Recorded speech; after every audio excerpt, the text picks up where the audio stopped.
morning, my beautiful people, and welcome to Sunup on 7. My name is Brandon Usher. And I'm Courtney Menzies. And today is June 17th. I feel like... Oh, it's Juneteenth, right? Is it? Is it? Or is it 19th? I think it's 19th. Okay, yes, we're near. But it's June 17, 2025, guys, and we have an amazing show planned for you. You want to give them something that we have? We have Brahida Halak, who's a Belizean artist. She will be on our couch talking about some of her international features. All right, apart from that, speaking of international, we're jumping local. Before we go international, we have one of the Miss Universe Belize delegates coming in talking about what her plans are and how she plans to win this pageant coming up next 2 weeks already. Yeah. Just like that. But guys, apart from that, we have amazing couch talk to go through. Good news, some bad news. Some in-between news. Yeah, we're going to get to that for you, though.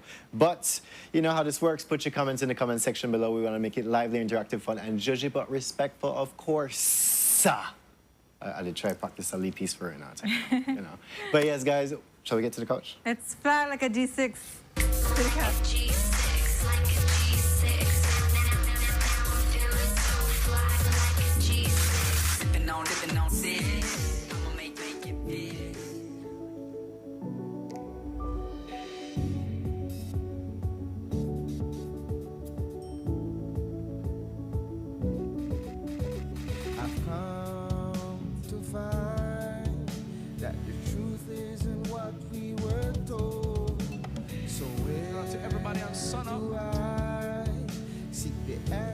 That's what we're looking for today.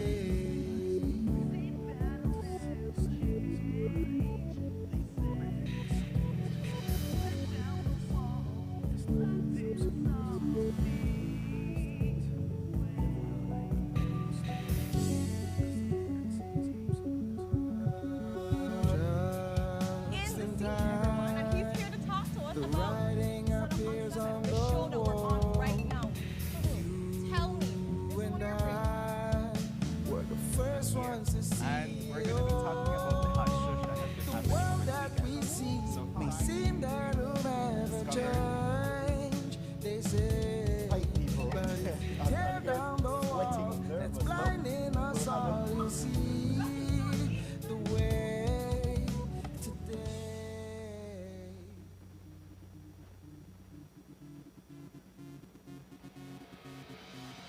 A place to call your home, a place where you can go. Good morning, my beautiful people and family out there. Welcome to your Tuesday episode of Sunup on 7. So, you know, before we bring you the show, we have to bring you the weather, and it's courtesy of the Belize Met Service. Good morning, Belize. A relatively moist, unstable, and a moderate to strong easterly airflow prevails.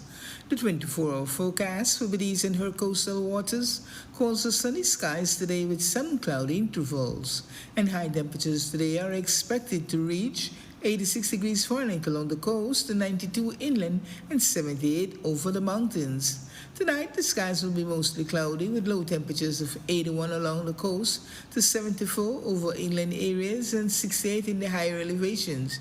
A few outbreaks of showers and isolated thunderstorms will develop mostly over southern and some coastal areas. The winds will blow from the east at 10 to 20 knots with higher gusts, and the sea conditions will be moderate to rough. A small craft caution remains in effect for occasionally gusty winds and locally rough seas. Operators of small craft are advised to exercise caution. A low tide will occur at 10 minutes past 8 this morning, followed by a high at 2:01 in the afternoon. Another low will occur at 9:08 tonight and a high at 3:23 a.m. The sun rose at 5:18 this morning and will set at 6:29. The moon set at 10:55 a.m. and comes up at 11:35 tonight. The outlook for Wednesday and Wednesday night is for cloudy skies, along with some outbreaks of showers, thunderstorms, and periods of rain, mostly over the south and along the coast. In the sargassum forecast, satellite imagery continued to show high concentrations of sargassum over the area, and therefore the risk of more sargassum affecting the country remains medium to high. And in the tropical weather outlook, tropical cyclone formation is not expected during the next 48 hours over the North Atlantic basin. And that's your morning forecast that was prepared here at the National Meteorological Service. The weather, guys, and I like this weather. What happened? Yeah, today was this nice. breeze. Yeah. And then last night, randomly around 12 something, because yes, I was up. Hard rain started pouring, and I'm Yeah. like, wow. So when I was driving down the highway this morning, the whole highway soaked, huge puddles of water on the highway. I'm like, what kind of rain put down yesterday? Yeah, I didn't hear it because I was dead Out. asleep. Oh, but this morning I saw that my run club where they were talking about like, is it raining? Should we still go running? So like I was like, raining? And I look outside and I'm like, oh, it is raining. That's it. So you get one notification every morning for go run, or every Tuesday and Thursday for go run? Well, in the night, like on Mondays and like Wednesdays, they put a little event like to say who's going and who's not going, and then in the morning you'll see people say, "Oh, I'm on my way," or what, and stuff like that. Yeah, Or like so. somebody just finding a text and you just asleep. Kevin, we I saw never you call this the name. morning saying that you fall asleep and you never make it out. I never call the name. Court did. But yeah, Court, how are you doing? I'm flying like a G6. Oh, really? Nice. Okay, be careful now, you know, because planes, we don't know about them Oh yes, these days. they're going down. That'll be me around like maybe 1 or 2. You know, that Yes. afternoon crash. I no take off yet, so I have not taken off as yet. So, guys, bear with me this morning. And for those people out there enjoying the weather as well, Michelle, I know you never want left the seaside just now. Just now when walking here, the like breeze made it blow, and it the like nice, cool, crisp breeze, and it's like, all right, weird for June, Yeah, but nice nonetheless. we're not complaining. Not a complaint at all. But let's jump into Couch Talk this morning. And, well, beginning off with good news, or is it good news? Well, the Belize Airports Authority has officially cancelled both contracts, one for I-Security and one for Four Diamonds. And this press release coming out yesterday. However, a lot more questions arise because the history of this will show that on December 24th, specifically for Diamond, they entered into this contract and getting over an advance and then $120-something thousand per month for operations. We have seen no operations until after the hijacking in April. So where has all that money gone? And then on the other side, we know that I-Security was also given a huge advance for buying of cameras and all of this in order to install. Right. But Jules yesterday on The Beef aired out all the, you know, the nitty-gritties of the contract that they got from Four Diamond, sorry. And a lot of just speculation started to occur, like there's no specificity in any of these contracts. There's nothing in these contracts. Here we have, right? 23rd and 24th of December. 10 years contract, so we never may have known about this, right? But 5 years in, we done pay up there people there, so, and what have you seen, Courts? I know one time I got searched once, and I mean with the wand, and I literally left to go take a... Is this after the hijacking or before? Yeah, after the hijacking. Yeah. So before the hijacking, there was Nothing. nothing Absolutely at all. nothing. Yeah. You could care whatever you want from that plane. Whatever. Anything. God knows what must have passed through the plane before that. Whatever. And that just, it's so shocking to me because this hijacking was a huge incident, right? First time in Belize's history something like this ever happened, and everybody was like shocked for like weeks. Yeah. But if this hadn't happened, if this man, Mr. Akinyera Taylor, didn't do this, we wouldn't have known about any of these contracts or any of these things happening behind the scenes that we may have to pay up these people, and we still probably never may have security up to this day. And you know the craziness is, Courts, because one spell we were hearing that, you know what, well, the municipal airports, or not the municipal airports, the flight companies, they would have taken the blunt of it for a little while, but then we have seen a price increase because the customer may have to do it. So we just made it, yeah, so they think, oh, well, I guess gas gone up, and that means price gone up. No. Yeah. Where they go on this now? But, so that whole ordeal happened. We aired it out. We bring out the dirty laundry, really. And now they suspended those payments in May. Yes, in May for June. And now officially June, it has been canceled. But the question looms, where has all that money gone to? Right? And how much was paid out? Over $1 million. Yeah. Over $1 million has been paid out. But one thing what struck me, right? Are we going to get that money back? That's Unlikely. one thing. Unlikely, because we've come to a peaceful settlement. There's no court action, nothing like that. But we still do our investigations into this matter. I'm like, okay. But two, so I security get one huge advance for go purchase these HD cameras. No 4K, no 5K, no QD, no nothing like that. Spend all this money for get these cameras. They ain't left with the cameras too. Or Right, like if you already get the money for buy the cameras, that for we.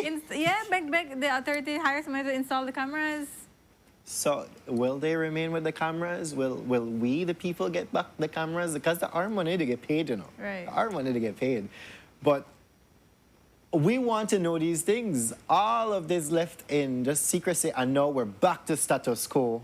Right. No security. Yeah, and I don't like BA's fake transparency or the facade they have that we're such a transparent company and we're, you know, see, look at what we're doing. We're trying to rectify the matter. First of all, the matter could have been easily avoided. But who they talk to, eh? Ghosts. Ghosts, because Ghosts. they don't name, you know, who's on their board. They don't name, you know, there's no name in the press releases and whatnot. And not only that, but they, like I said, it's a facade of transparency. You just need, okay, first of all, do a press conference, right? First of all. Second of all, if you're going to do a press release, list out, okay, this is, you know, this is what happened. Give us the details. This is our money. We deserve to know. Some type of, you know, this is how much we paid to so-and-so. This is how much we paid to so-and-so. This is what happened to the money that we already paid out. If you can't get it back, you know, say that. But the transparency courts, well, you can't say true, but transparency. Own up to it. And then, you know, they're like, oh, the BA will continue to investigate. So the BA is investigating itself to see what went wrong with the tendering process. And I don't even have to go into how silly that sounds. You'll investigate yourself into how this tendering previous process... self, court. The tendering process on a whole is supposed to be the checks and balance. You have that process to ensure that whatever contracts you're tendering, you know... it's put in law for you. So they're not like they pick out They're a like you're procedure and guessing. what's not. The law says what You you're follow supposed to these do. procedures to ensure that, you know, the contract is legitimate and whatnot. So to investigate how the tendering process went wrong, I mean, and you're investigating yourself. I don't even have to say anything about that. But who are themselves? We don't know the who, right? And in all transparency, you know, like a thought that crossed my mind last night was like, maybe they don't want to show who they are because people still iffy if they want to be a part of this board because they're entering the board in a fire, right? Maybe some people, they think about resign because we've seen people where get appointed today and 2 days before this thing hit, they jump off. We've seen people who just jump in and resign, or the previous general manager would just resign before all of this happened.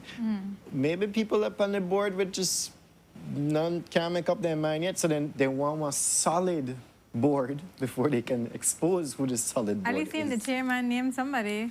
Name the people who are on the board. Even if they resign 2 days later, they're not on the board now. So name them. Like, what's the secret? We're supposed to know these things. Like, all of these boards, we're supposed to know who are on them. Again, like, why are you withholding knowledge from the people, right? Because of things like this. Because of things like this. The more we know, the more we want to try question and question and question. But, you know, you hide the people and left this and they left ignorant, basically. They don't know what happened. Oh, well, okay, bam, we depend on somebody else who are knowledgeable about this whole thing for bring it and expose it. Why are you withholding knowledge from the people? Always, not even just this, everywhere else. Right, treating us like children. Like, that's what you do to kids, like, to not have them worry or to not have them ask much questions. You just deal with it behind the scenes and you don't tell them anything. But we're not children, and it's our money. Ignorance is bliss, right? At the wedding, I guess their That's mantra. their motto. But moving on into our second topic, and a bit of sad news here for the owner of one of these horses. But a horse was electrocuted yesterday, and the owner is a disabled teenager who recently graduated from, I think it was Canaan. Okay. Canaan, and this is all a tragic incident because of the circumstances of these electrical lines that you see here, right? Yes. So it is no strange fact here in Belize that when people cannot get electricity, they will become their own electricians. They will split wires to try go from the main into their homes. So here we have documented these power splitting lines. Yeah. And these lines have dangled so low to the point where it touched that zinc fence and it made the whole zinc fence a conductor of electricity. Right. Now here we are with this horse. We're probably just gonna brush up against this cement fence. And could you imagine it was a child brushing up against That's the thing, cement like fence? some Right, obviously this it's front- somebody's fence, but if they were Zinc. exiting their home, exiting their yard, and I touch it and then that happened to them, I'm not saying it's any less tragic that it happened to the horse, but it could have been a person, to a kid, anybody could have been shocked. And you know, this isn't obviously this isn't like you said. It's very ubiquitous seeing these spider webs of wires. If that's not cable, the electricity. Right, and so I think so Kyron Green, he's a child, or the teenager, you know, and we know him well because he was shot when he was a kid Right. inside a store and he was left paralyzed. And you know what, Jo Marie did the story, and what she explained to me is that a lot of his dreams were killed after he was shot. Right. He wanted to be a vet, or you know, he wanted to, you know, have a life where more mobile life. But you know, after that happened, and he wasn't able to do a lot of the things that he wanted to do, they ended up buying him horses, and you know, he has a whole horse enterprise back there where Right. he cultivates the manure and he sells it, and among different things that he does, and you can see that this horse was a well taken care of horse. Yes, definitely. This is one of those skinny horses that you see running around the streets. They Correct. obviously have, this horse is their pride, is his pride and joy. And it's very sad that this happened in this way. We tried to reach out to BL for comment, but I think up to last night, you know, we couldn't get a comment. But like you said, people turn their own electrician. They turn their own electrician and they pull the wires. And I've heard stories of children getting electrocuted before, not like fatally, but they touch the wire because they hang so low that they Right. accidentally touch it, and they so this is like a big problem. Definitely. So unfortunately, we're hoping that the entire dream of Mr. What's his name? Karen? Yes, isn't completely shattered. Yes, he has lost one horse, but according to the mother, what he wanted to do was to probably mate the horses Yeah. in order to get actual calves, to raise them as well, to eventually sell, to all of this, so that he can make a business of his own. So showing people out there that because it doesn't matter your circumstances, you can try to make some sort of way forward for yourself. The male horse now, it seems, has lost his life. But the female horse, during the mating, apparently, they're hoping that probably it caught and the female horse will actually, you know, develop a calf. But we have yet to see. They're asking for any donation so that they could get the horses. And one thing that I know from a friend who's a therapist, horses are very, very important for disabled children or mentally incapacitated children as well. They provide some sort of therapy and comfort for them. So losing a horse in this manner as well for him must be devastating. According to the mother, Right. he broke down Yeah. with that, right? But we need to do something about these low-lying power lines, these split lines as well. I mean, it's unfortunate that some people cannot afford the electricity, but at the same time, if you're going to play electrician, you are putting yourself and others at risk, right? Because like I said, this might not have been dangling anywhere front that a toddler or a small child could touch, but if it touches a zinc fence and just, you know, why going to lean on this zinc fence Anybody today? can happen to. Could have happened to anybody, right? Unfortunately, it happened to this horse, and yes, sad news there. But moving on into more sad news, and this one is patricide now, where a son killed his father in San Pedro, and allegedly over the dispute over a dog. Right. Right? Just hours before Father's Day as well. Unfortunate news there. The story stems from Mr. Rubio Salazar, who's the father, and his son entered, well, they were socializing first. They got into a little altercation there where Rubio Salazar hit his son with a stick, or allegedly hit his son with a stick, and in response, the son chopped him in the upper body, where he eventually succumbed to his injuries, right? Such an unfortunate incident, and I don't know what could have triggered such a Yeah. a response like that? Well, I saw initial reports saying that there are two dogs, like each one of them had a dog, and one person's dog was attacking the other dog, and Mr. Salazar then went to attack his son as opposed to trying to separate the dog. I don't know. Obviously, I don't know the details of what happened with the dogs, but to attack his son, you know, and then I guess the son, Daniel Salazar, was trying to defend himself. But when I asked ASP Stacey Smith whether this could be a case of self-defense, she said that they're waiting for directives from the DPP. Yeah. You know, it would have to, of course, you know, you have to see the case and see if he was in immediate danger, because that's how self-defense works. You have to be in immediate danger when you strike back. And also proportionality, Yeah, because yeah. if you go with one lead twig and then you come back with a gun, that's not proportional, Yeah, right? yeah. So they're waiting instructions from the DPP in order to see how they can charge him. But for now, we know that Daniel Salazar has been detained, Yeah. just awaiting charges at this point. Right, and the family for Rubio, or their family has set up a GoFundMe for Rubio Salazar to, you know, funeral expenses and all that, very pricey. So they've set up a GoFundMe to assist the family. All right, so unfortunate news there, guys.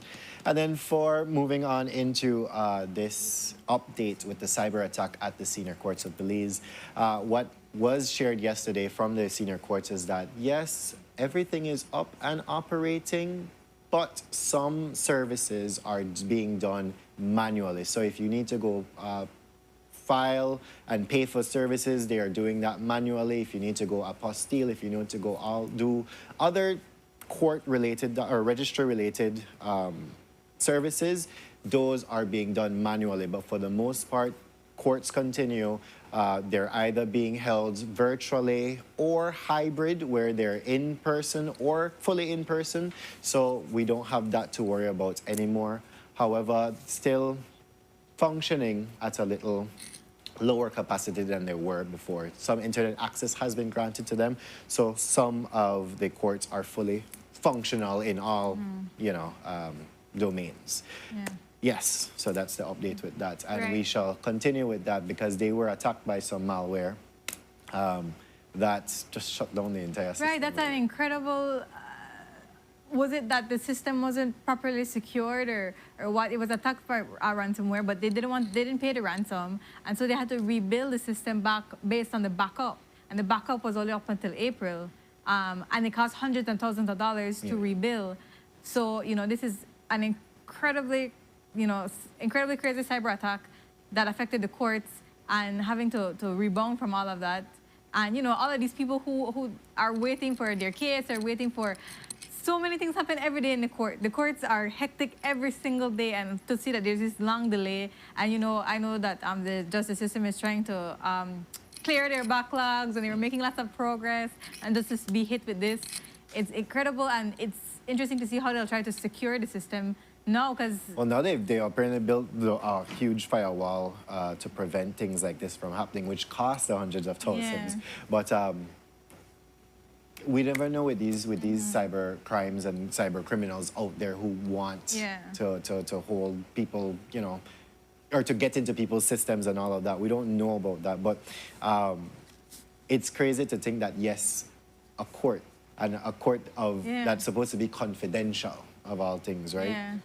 Has been hacked. Then It's imagine they unfortunate. never have the backup up to April. Maybe they had the backup to like December, so and then you lose like 6 months of... The thing is, what is happening, and luckily, is that we have the APEX system that we file our electronic files on, and then we have to go take in our paperwork eventually so that the electronic files and the actual physical files correspond with each other. The APEX system was still there. It went down for a bit, but then it came back up. So they're advising that attorneys, for those persons who have, during this time, been unable to file electronically and have pushed it through physically, they now have to go and update the APEX system so that everything corresponds. So we have a backup of sorts. Yeah.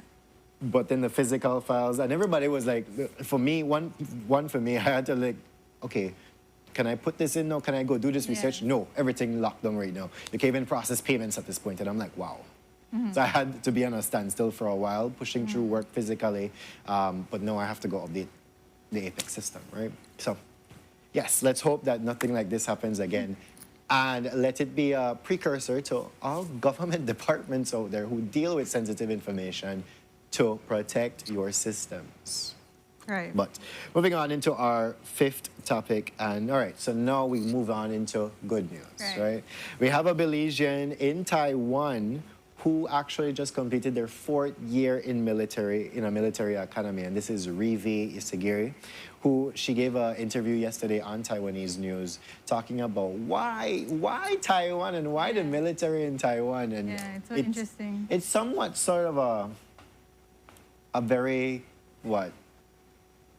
peculiar story, or not a sad story if I could, because she's saying that the reason why she did that was, yes, she always wanted to be in the military, but she noticed that in Belize, we don't have much women in the military. So, I mean, like, she wants to go somewhere where she could have an effect. Right? So she went to Taiwan.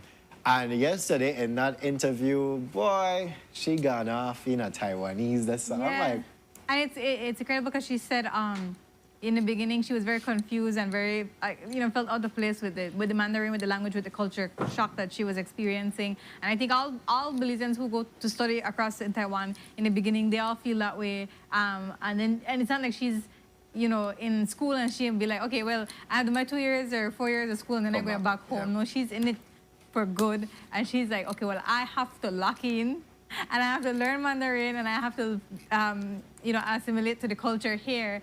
And she did it, and she's very fluent now. And like you said, she spoke about all the different trainings that she took and how she came in.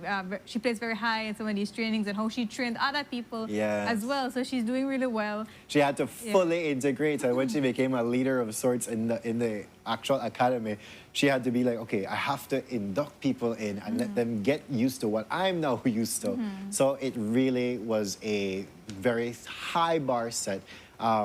She comes back to Belize to share some of her knowledge. Let's see what Miss Isagiri does. But for now, she says that it's like a dream fulfilled, and her family has backed her the entire support, well, the way. So the support system is there for her. And, well, let's see. Yeah. Great things in the future for her. Yes, congrats. Here she is giving that interview. Look at how much mics, look how big that scrum is, all those mics. And the way how she just jotted out the Mandarin was like, what? Yeah. All right. Congratulations to her. We're moving on into our 6th topic, and this one kind of controversial here. And you had this story, right? Yeah, so I'm confused. I'm wondering if I'm crazy. You could tell me if I'm crazy or if I'm, I don't know, if I'm too into... You asked a beautiful question at the end. I might be too lost in all of this, political sauce. So you have to tell me if I'm over-exaggerating, but to me it was very strange. So for Father's Day, the Bilampan City Council, they had they were treating the fathers of the City Council. They did the same thing for the Mother's Day. For Mother's Day, moms got pedicures, they got manicures, as women do. Not that men can't do it too. Men, get your pedis and your manis too. Yeah, keep yourself neat. But for the men, and then the Mayor Publica, which did say that these were suggestions that they took the suggestions and they made it reality. The men got haircuts, they got their beards trimmed, and then they got tattoos, which was incredible to me. If you have tattoos, they're very expensive. They're also very personal. It's not something that you go to work for get tattoo. You do that on your own time with your own money, in your own space. I don't know. That's how I feel. Like tattoos they're on your body permanently. If you get a haircut, your hair might grow out by next week. I know boys' hairs grow very fast. Your hair grow out, but tattoos are very permanent. And so, we spoke to the mayor about the decision to use taxpayers' monies essentially to give the employees tattoos. He explained that, there was some deal made with the tattoo artist, so it's not like at full cost, fine. And it was a suggestion by the employees that, men, but why women couldn't get tattoos, first of all? Maybe that wasn't a suggestion. But who would even suggest that? Like, who would say, yeah, we could get some tattoos in this place? The employees, I don't know. Council. The thing is, if it's a private business, fine, do what you want with your money. But this is taxpayers' money that you're inking people with. And it just very, very strange to me. So, I hear you completely, right? Because it's out of the norm for something like that to happen. Fathers.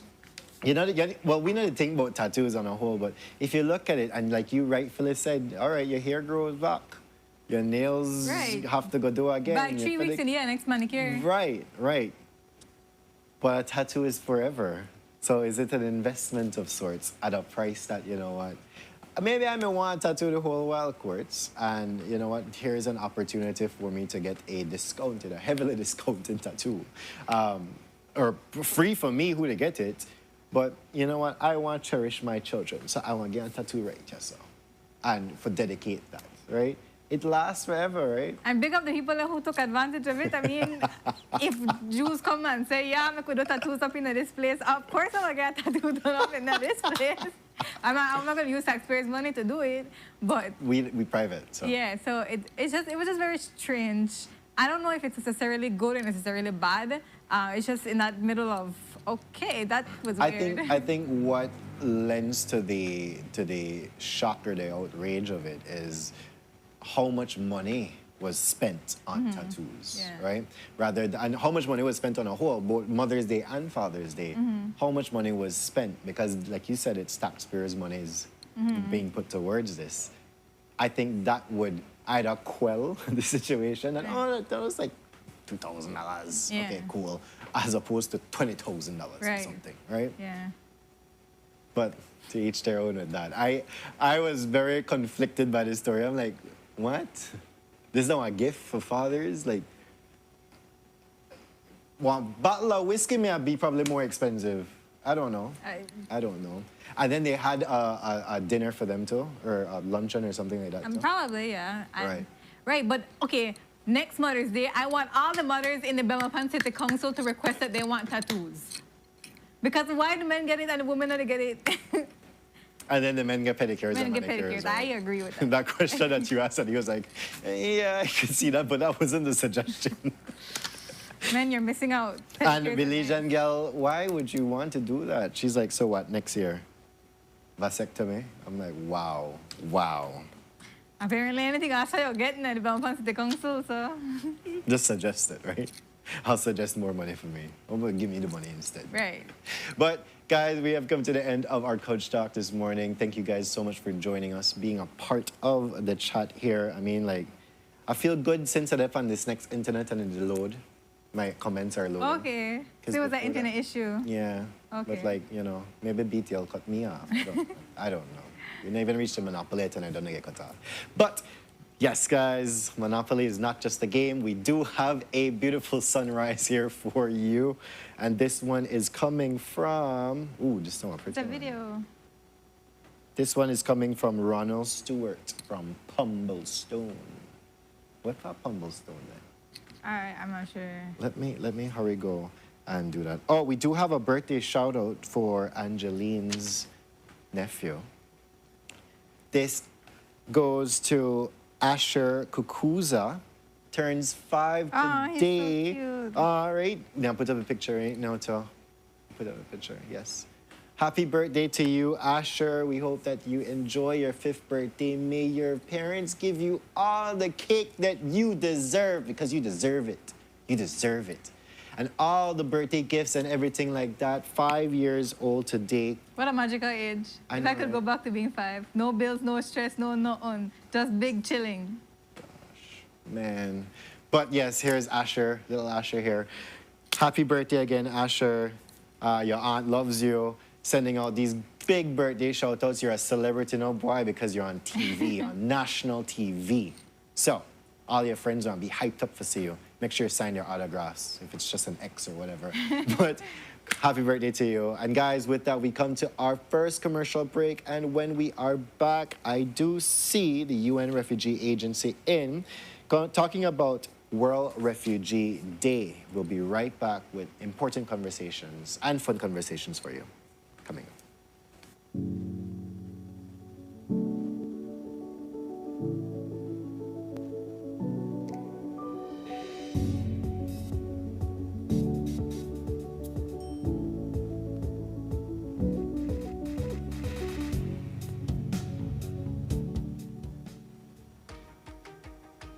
In our world that's always changing, one thing stays the same. Our promise as Smart Belize to keep you connected. Connected to the moments, the people, and the future that matter most. With every new tower, our service upgrades, and every new smile, we're keeping our promise in building more than a network. We're building a future, a family as Smart Belize. From Punta Gorda to Corozal, we are here not just as a network, but as your partner in progress. We have grown significantly over the past 20 years, and we just keep growing. Thank you for placing your trust in us. We remain dedicated to providing meaningful connections that bring value in every way that matters to you. We continue to bring people together. Nando's Wholesale is the distributor for the full line of Badia spices, including the original complete seasoning, the perfect combination of ingredients and spices prepared to enhance the natural flavor of your favorite foods. Also, cinnamon powder for all your desserts, fruits, and beverages, and as special dishes. All these are available in commercial sizes or restaurant packaging. Nando's products are available at your local retailer or contact us at 222-5000. From Corozal to Toledo, Nando's is proud to be serving Belize as its #1 wholesale distributor for over 35 years. Welcome to the V Department Store. We are conveniently located on Coney Drive in Belize City. That's right on Coney Drive in Belize City. At the V Department Store, we offer a wide variety of groceries, cosmetics, kitchen appliances, kitchenware, electronics, and more. We've also recently expanded to the second floor to better meet your household and office furniture needs. We now have a wide variety of furniture, home decor, and accessories. We have a shared vision for a comfortable and customer-friendly shopping experience. Visit us today and be warmly greeted by our reasonable prices and cordial staff. The V Department Store. Experience the ultimate shopping destination.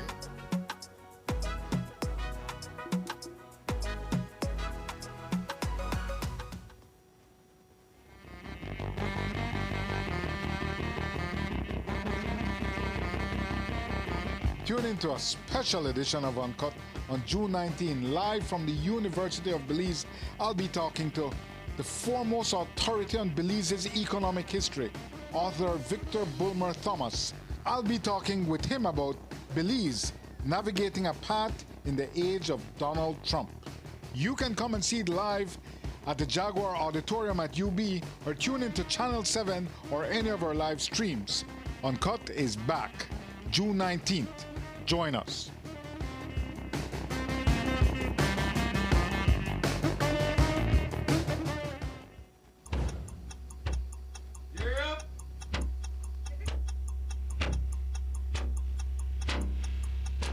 These charter mints aren't We're navigating along the coastline. This morning, the 2023 Good evening. Good evening. I'm Cherie Culsel, and here's what's ahead for you on 7 News tonight. We've got details of these and other stories in our newscast for tonight. Good evening. With your news, I'm Adira Craft. Please, you're watching the Nation Station, Channel 7.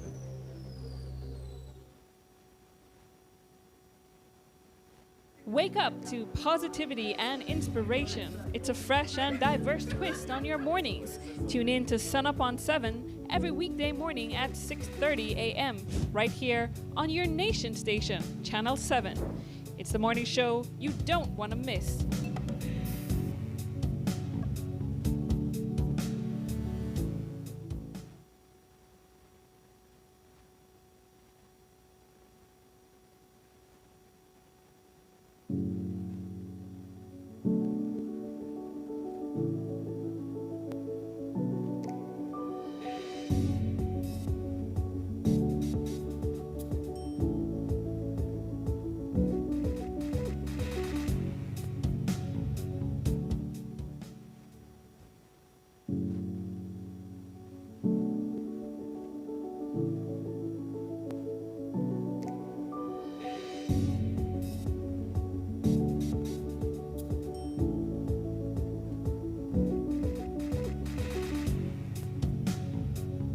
Good morning, my beautiful people, and welcome back to Sunup on 7.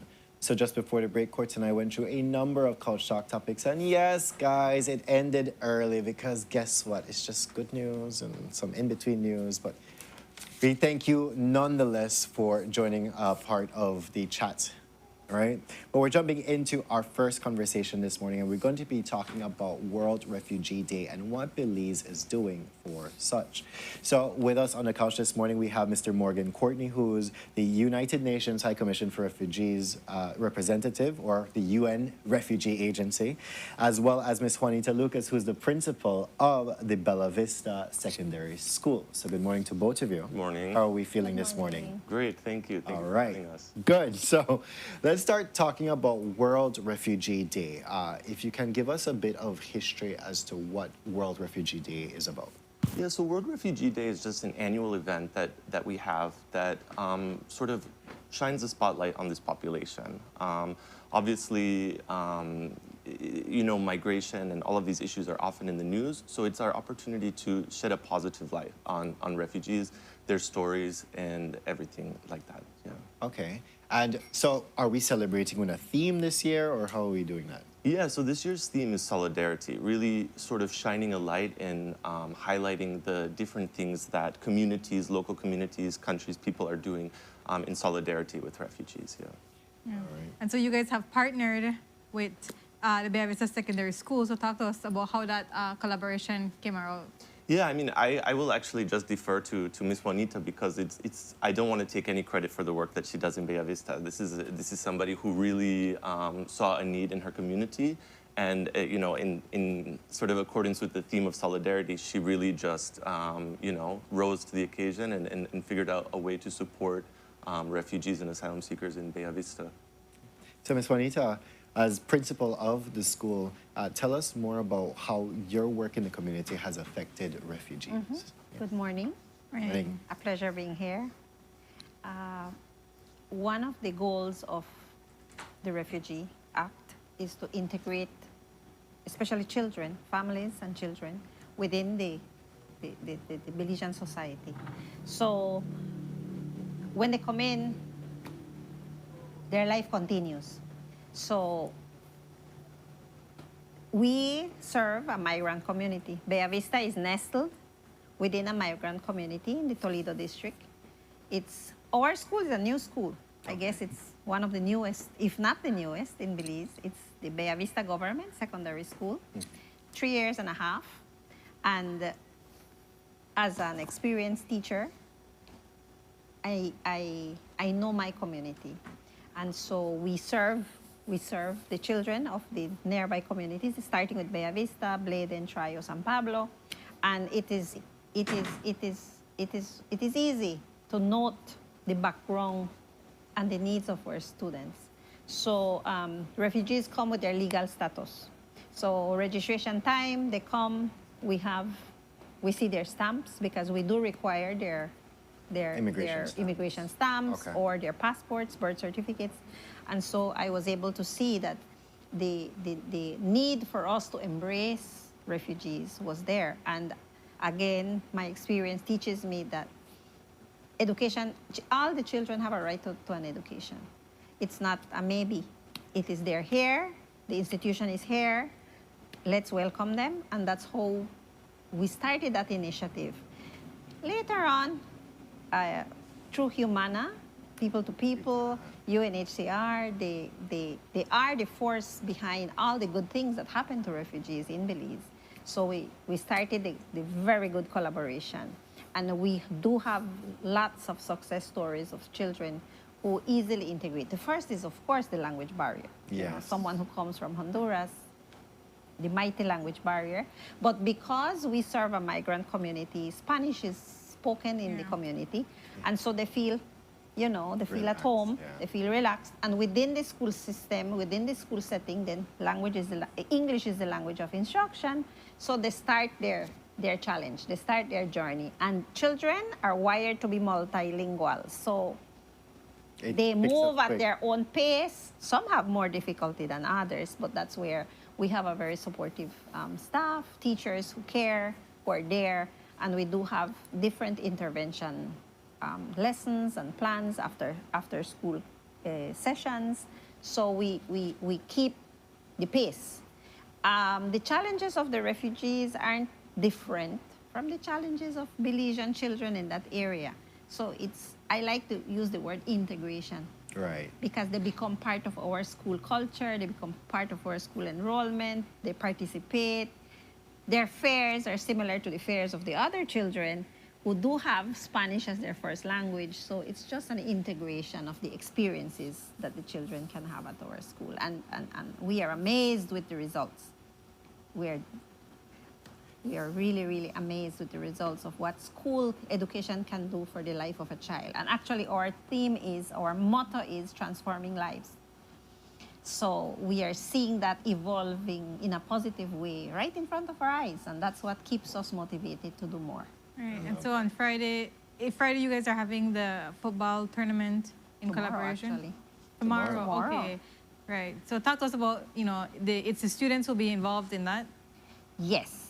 UNHCR is the sponsor, and our school teachers plan the football marathon. We do mixed teams because we believe in gender equality. All right, yes. So football isn't just for boys, Our girls have to be active as well. And you can see I'm the principal, so I represent my gender because it's important. And so we have mixed football teams, and then the UNHCR brings the trophies, the medals, the footballs. Oh. We have the students, and football is their favorite sport. Okay, great. So we will end the school year with a bang. I love that. And that's just a further thing besides education, that you can fully integrate migrant children, into the society on a whole, right? Because now here we are, a shared common love and interest for football. Yeah. So that's a beautiful thing to do. Morgan, I want to ask then, apart from this football tournament, what else are we doing for? Yeah, on Thursday night, we're going to be having an open air screening in Belmopan. We're going to be showing the movie Flow, which is a cartoon, so it's for kids, but it has a sort of message there on displacement. We're also in Bella Vista this coming Sunday, I believe. We are having a market day. Humana, our partner down in Bella Vista, is sponsoring a market day. And it's an opportunity for refugees to sell goods that they've produced locally and also to display their cultures. Like Ms. Juanita said, our refugees come from a number of different countries, and so they bring with them a wealth of, their culture from where they come from to Belize. So it's an opportunity for them to showcase their culture. So that will be in Bella Vista on Sunday. On Friday, we're also in Bella Vista. We're inaugurating a community playground together. So it's an opportunity for the local community to enjoy the playground along with refugee kids. And all of these are just efforts to, rather than highlight the differences, right, or the things that make refugees different from Belizeans, but to find these common areas where, the two can interact and find commonality, and then ultimately lead to their integration and success here in Belize. I love that. I want to go back to you, Ms. Juanita. In terms of integrating for the parents, because the parents play a huge role in all of this, what has your experience been with the parents of refugees? One of the things is reassurance. It's very important because, remember, refugees and migrants on a whole are here because it wasn't for any good reason that they left their country. So they come with their experiences, with their journey, their own life journey. So one of the things that is important is to give them reassurance. You're safe, your child is welcome, we're here for you. We have a school pledge, that it assures. I think a lot of our children today, given the socio-economic issues in our communities, need reassurance, need solidarity. And that's the first pillar to reach to any human being. After that, then we have a very, very open door policy. Parents, in fact, we give the parents a loyalty card. Oh, okay. To provide them an opportunity. Once they bring that card, they can see any teacher who's free. We arrange so that the teacher who's free can have a conversation with the parents. as I said, language is a bridge. It can also be a barrier. So my first language is also Spanish. So in terms of communication, that's a bridge. That's a bridge communication. They can call me. They do call anytime. For me, every question they ask is important because it contributes to the positive culture that we have. And then we have also teachers who also speak Spanish, who translate. Now we have Google Translate. We have all the AIs. We just plug it in there and we get an instant translation. So reassurance and communication for me are two pillars to reach out to any parent within our school community, and more so refugees. And during, like, let's say the football tournament, will parents also be involved in the screening of the... Yeah. Yeah? All right, great. Okay. So the football, the movie, and then you're also, you know, going around on the media to bring awareness to it. Do you find that a lot of people are aware of World Refugee Day and what it means and what it stands for? I mean, because I'm asking because Belize is a country that's, you know, we have a lot of refugees, especially from Central America. A lot of people migrate here, so you find that it's not well known around. Yeah. I mean, that's why we're here, right? Because, you know, in my traveling around Belize, I find that people are aware to an extent, but they're not really well informed about, you know, what is a refugee versus what is a migrant versus what is an asylum seeker. And so we just try to make sure that we promote sort of the work that we do, the importance of refugees in our communities, and sort of the nuances between the different groups. Because oftentimes, you know, the thing that I hear all the time is sort of this general categorization as migrants, right? And it's true, migrants are somebody who are outside of their country of origin. But refugees are very specific, right? Because they are not outside of their country by choice. They have been forced to flee due to violence. And so I think sometimes, and this is not specific to Belize, but globally, you know, you are starting to see this backlash against migration, and this sort of idea that, you know, people are coming to our country seeking, you know, taking our jobs and stuff like that. And so it's important to drive the narrative that refugees are not fleeing by choice, right? They have been forced to flee due to violence, due to situations in their country, and they have no choice. And so there is a bit of a difference, right? And that's why we are really appreciative and we really support the government of Belize, because Belize has for decades really been an example in the region and in the world of a country that welcomes people who are fleeing, you know, the civil wars in Central America in the 80s, now the gang violence in a lot of the neighboring countries. And so Belize has always been a country that really welcomed refugees and integrates them through the work of people like Miss Juanita. And so it's also, we also want to take this opportunity to highlight Belize, right? Because Belize is quite a unique country in this regard. Right, I was gonna ask if it's the process, how challenging it is for someone to seek refuge here. Yeah, I mean, here in Belize, and I've been in a number of different countries with UNHCR, and Belize is a breath of fresh air to work with. You have a government that really understands its responsibility to protect refugees. There's the 1951 Refugee Convention, which Belize is a signatory to. And out of that, Belize has national legislation which recognizes refugees. It's a process, right? You come here and you have to apply. And once you apply, there's the Refugees Department, which is a government body which we partner with, who makes a determination about whether they qualify for refugee status or not. But I have to say, from the moment of arrival to, you know, applying for this status and ultimately getting recognized as a refugee, the process is very efficient. The government of Belize does a great job at sort of meeting its commitments and its international obligations to protect these people.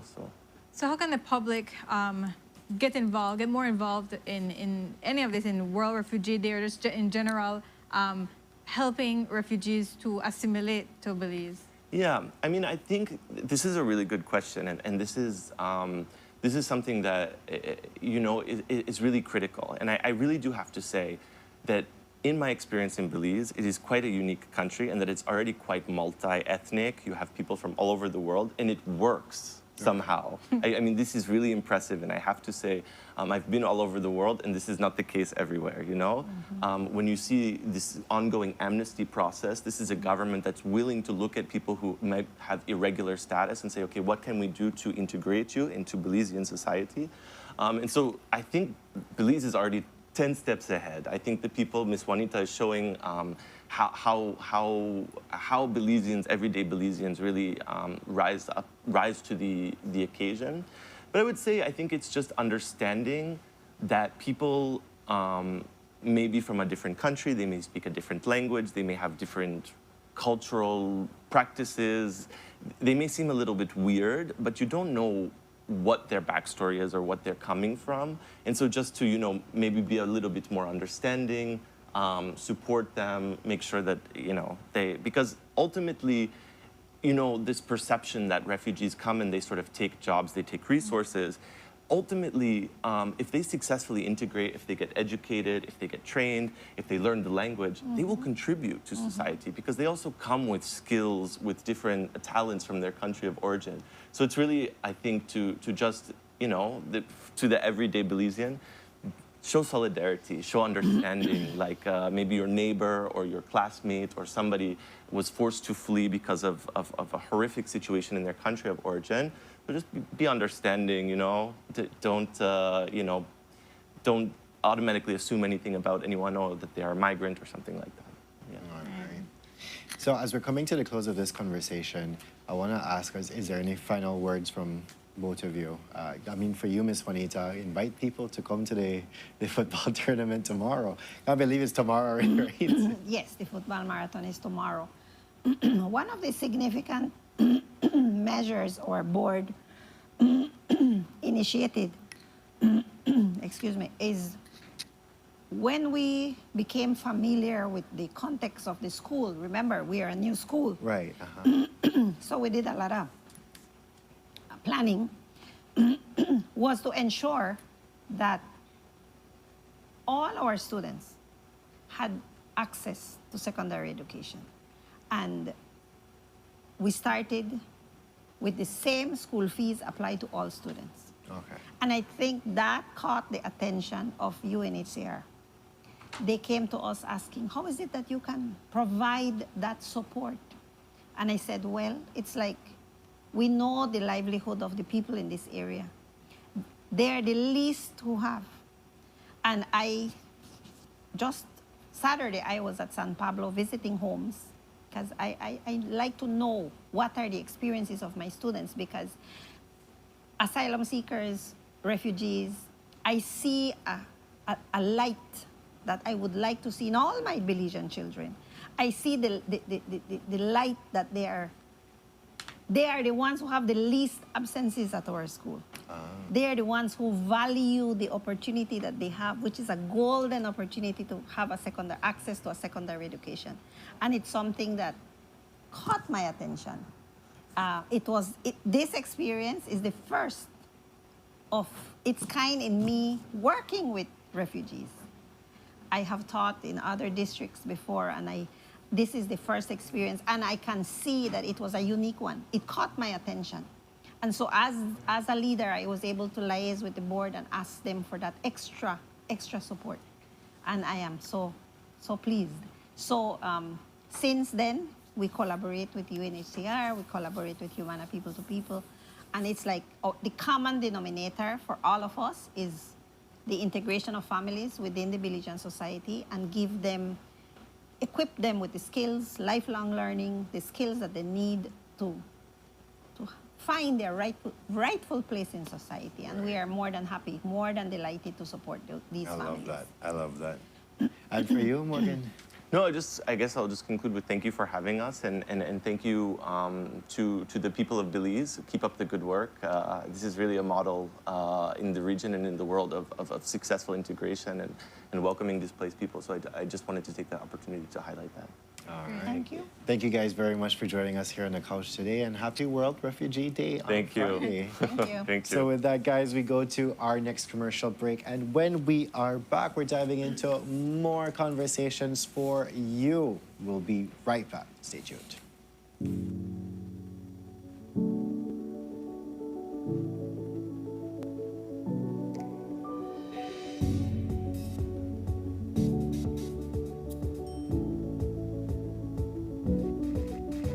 Hi, Have you heard about the expungement of criminal records?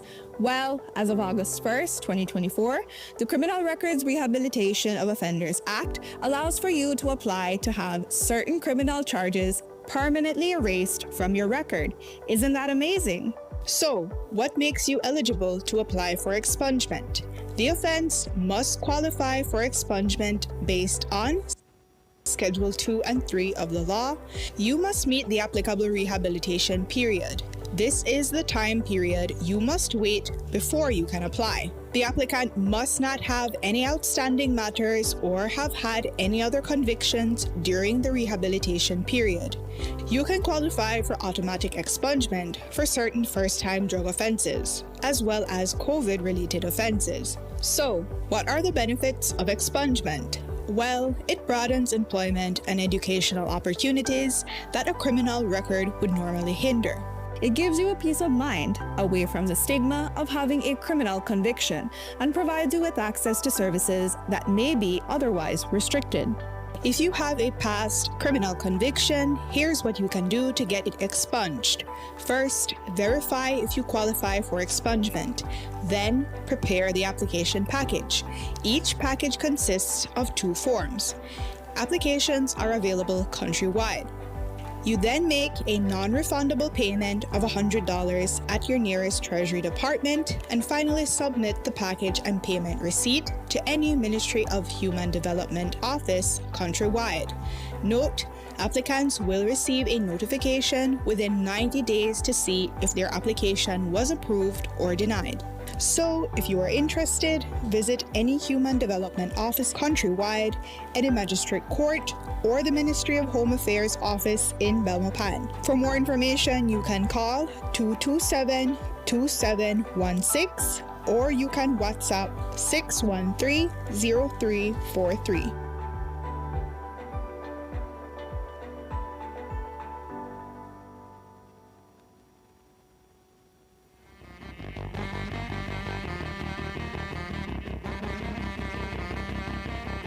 Tune into a special edition of Uncut on June 19, live from the University of Belize. I'll be talking to the foremost authority on Belize's economic history, author Victor Bulmer Thomas. I'll be talking with him about Belize navigating a path in the age of Donald Trump. You can come and see it live at the Jaguar Auditorium at UB or tune into Channel 7 or any of our live streams. Uncut is back June 19th. Join us.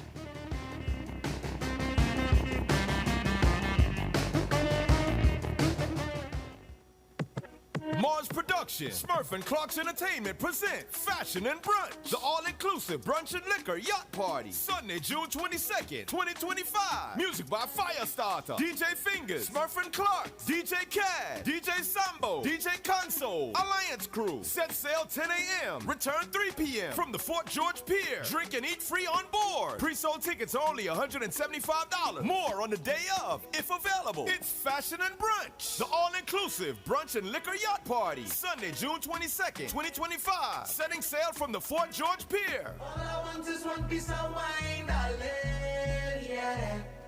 Wine and have a good time, yeah. Tenemos la capacidad técnica, operativa, profesional y la infraestructura de poder establecer una atención neurológica de alta calidad. Que no se pierda tiempo de forma innecesaria para poder al final del día llegar al mejor de los resultados y la mejor opción para el paciente. Nando's Wholesale is the distributor for the full line of Badia spices, including the original complete seasoning, the perfect combination of ingredients and spices prepared to enhance the natural flavor of your favorite foods. Also, cinnamon powder for all your desserts, fruits, and beverages, and as special dishes. All these are available in commercial sizes or restaurant packaging. Nando's products are available at your local retailer or contact us at 222-5000. From Corozal to Toledo, Nando's is proud to be serving Belize as its #1 wholesale distributor for over 35 years.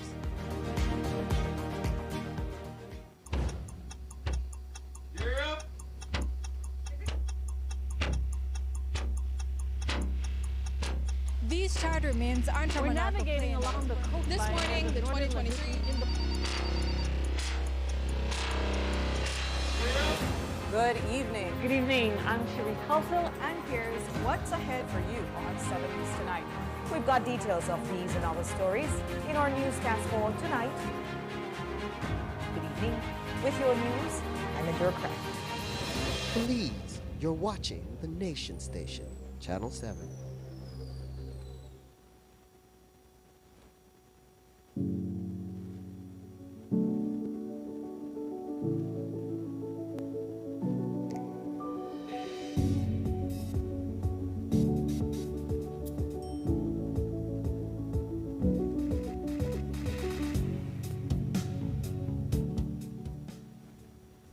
Good morning, my beautiful people, and welcome back to Sunup on 7. So just before the break, we had the UN Refugee Agency in, as well as the principal of Bella Vista Government Secondary School in, talking about how they are celebrating World Refugee Day, which is officially this Friday. So we're jumping into our second conversation this morning, and we're here joined with beauty and elegance and a queen herself. We have one of the Miss Universe Belize delegates. We have Miss Libni Rodriguez. How are you doing this morning? I'm great, excited. I'm super excited. Great. So let's first off start talking about who is Libni Rodriguez. Well, Libni is a mix of so many things. Many people know me as very joyful. Like, you know, I'm very cheerful. As I enter a room, I'm like, hi, everyone. So, I got that. I got that. No, and other than that, I'm very humble. I like to think of myself as very humble, very honest. But yes, overall, I'm a very joyful person. So what made you want to step into this world of pageantry? Well, I've always known I wanted to do something different in my country. And I wasn't sure what I wanted to do. There's always like, how can I make a difference? And I had mentioned this prior that I applied last year, and I did not get chosen. But the advocacy that I was going to do last year is completely different from the one that I'm doing today. My advocacy now is centered around children with disabilities, which is really close to my heart, as I have had a baby who was born with a malformation called gastroparesis. So I always say that sometimes people are born wanting to do something, and others go through challenges that make them become a person and make them want to do something like that. So it's mostly about my experiences that pushed me towards pageantry. Okay, so that's your platform, dealing with children with disabilities. So how has that been going for you? It's been going good. At the very beginning, it was challenging as I stepped into this, not really knowing what to expect, but I have been very open-minded about every single thing, just taking everything, learning as I go. Other than that, it's been really good. It's been really good getting to know everyone, being here with you guys. So thank you for that. Thank you too. But I want to ask now, let's get into the mesh of it, right? Training for the pageant. Let's talk about how that has been for you. So training has been wonderful, yet challenging. Like my coach, Micah, he always pushes me to do like more than I think I could do. And while doing that, it's always such a joyful moment with him. From going to, because he has to teach me how to do my makeup as well. Coming into this, I had no idea how to put makeup on myself, how to do my hair. So it's challenging, but it's really good. Like, I love a good challenge, so. Oh, there we go, there we go. I can imagine the process is fun. It's fun. At the same time of being challenging. It is. I'll be walking, I'm like, and he's like, fix that. And I'm like, okay, like this. What's it like being around the other contestants? And, you know, it is a competition, but I assume, you know, you make friendships and you help each other along the way. Yes. I was kind of nervous during the intensive weekend. That's where we all met, all of the girls. But they are super amazing. I would not choose any other girls to do this journey with. They have been super, super helpful in so many things. Like I said, many of the girls have experiences. Some have been practicing for years for this moment. And just being able to rely on them. I know it's a competition, don't get me wrong, but they're just they're like my sisters. I could say that confidently. So now we're little over a week of the actual pageant itself. Yeah. Tell us, what will you be doing leading up to this week now? Well, coming here, my coach was like, Libni, you know we're going to practice every single day, right?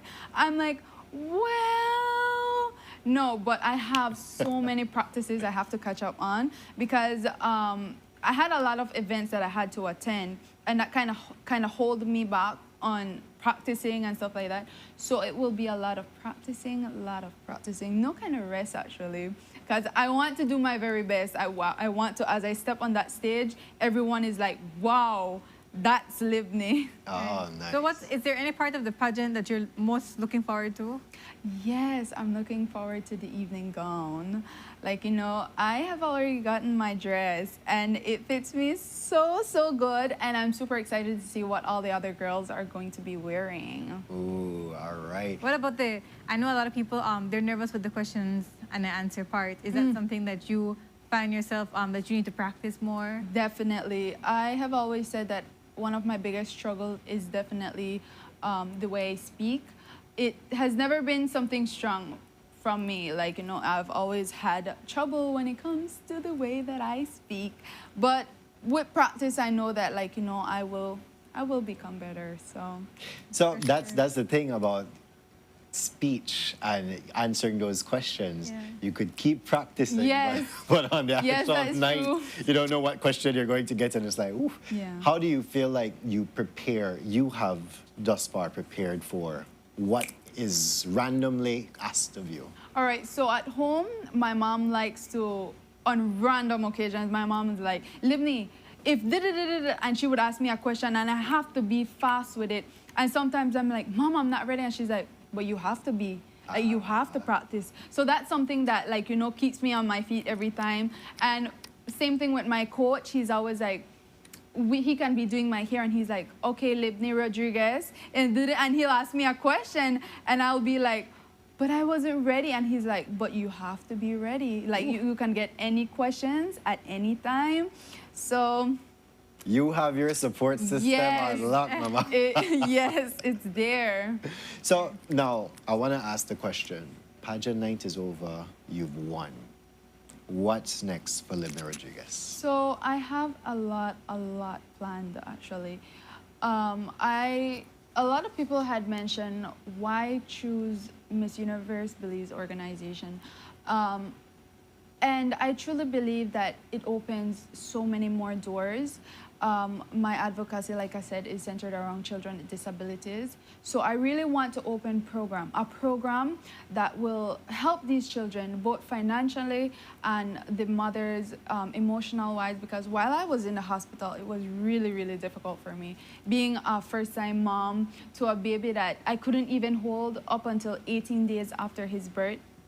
So I want to implement stuff, do workshops, go to schools, teach the importance of children in their own classes that may be a little different. So I have so many things planned. But that is just a couple of what I want to do. And that's a new eligibility criteria. Like, I know that they used to do, like, you couldn't be a mom at first, right? So this is a relatively new. Yeah. So when they announced that, were you like, this is my time to shine? No, like I said, I applied last year. I was not a mom then. Oh. Because my baby just turned 7 months. Oh, wow. So it was a really, really great decision, in my opinion, because it really opened doors to many women in general, moms that, okay, so I'm a teen mom. It's not something that I want to be like, oh, it's okay to be a teen mom. But if you're in a situation that I was in, I want them to know that it's okay. Like, I'm following my dreams. I'm bringing my baby everywhere with me. Like, he's not holding me back.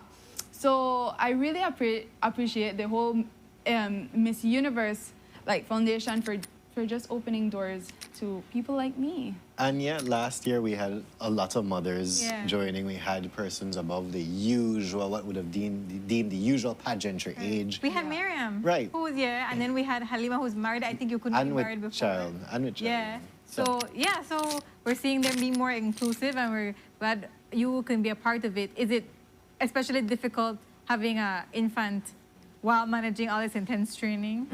It's very, very challenging, but he is my greatest motivation. I love that. Like, I would not be able to get where I am without him just being here, like him just looking up at me and smiling. I'm like, okay, I have to do this for him, for those kids, because he was in that position.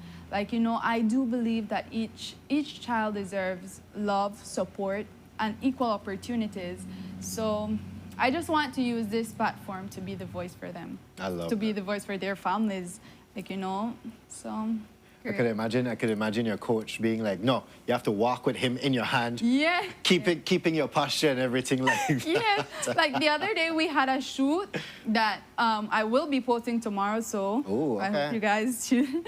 Yeah, but he was like, you should do one with the baby, because, like, you know, I'm taking him everywhere with me, and it was like the best idea ever. The pictures came out like bomb. It was really good. I just have to say it like that.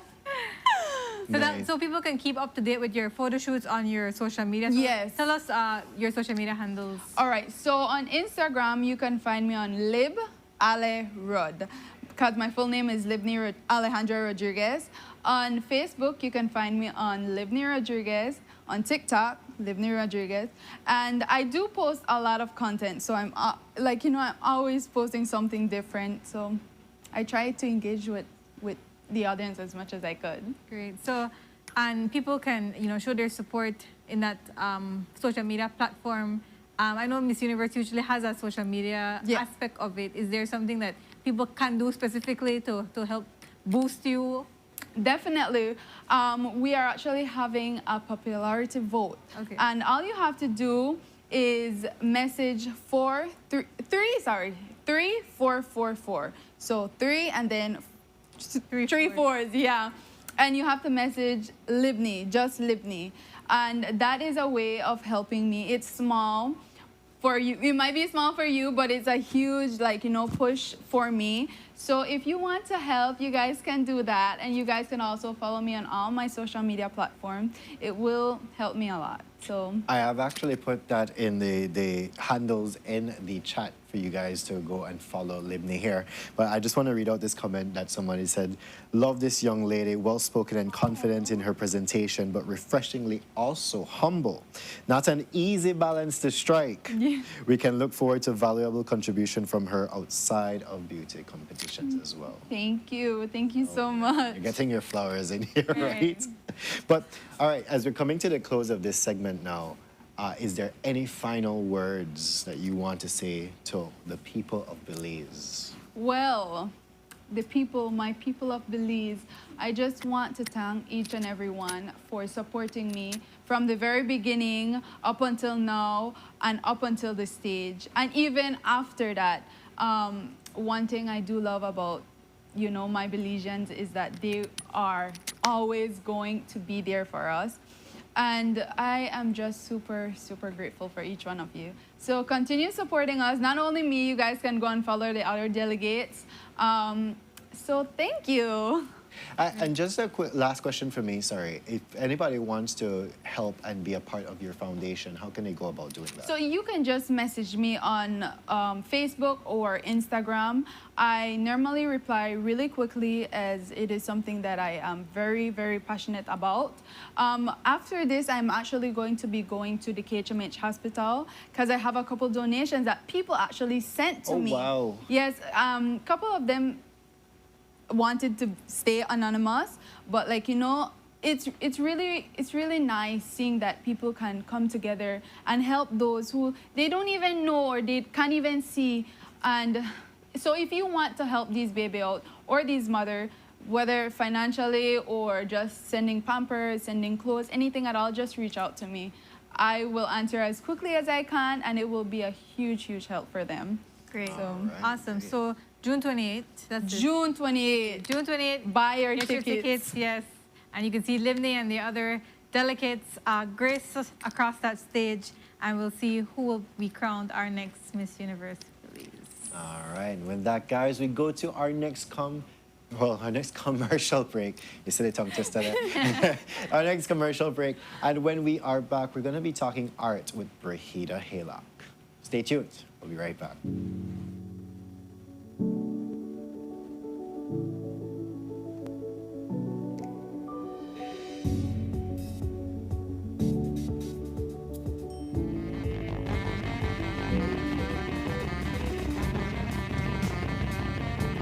Tune into a special edition of Uncut on June 19, live from the University of Belize. I'll be talking to the foremost authority on Belize's economic history, author Victor Bulmer Thomas. I'll be talking with him about Belize, navigating a path in the age of Donald Trump. You can come and see it live at the Jaguar Auditorium at UB, or tune into Channel 7 or any of our live streams. Uncut is back June 19th. Join us.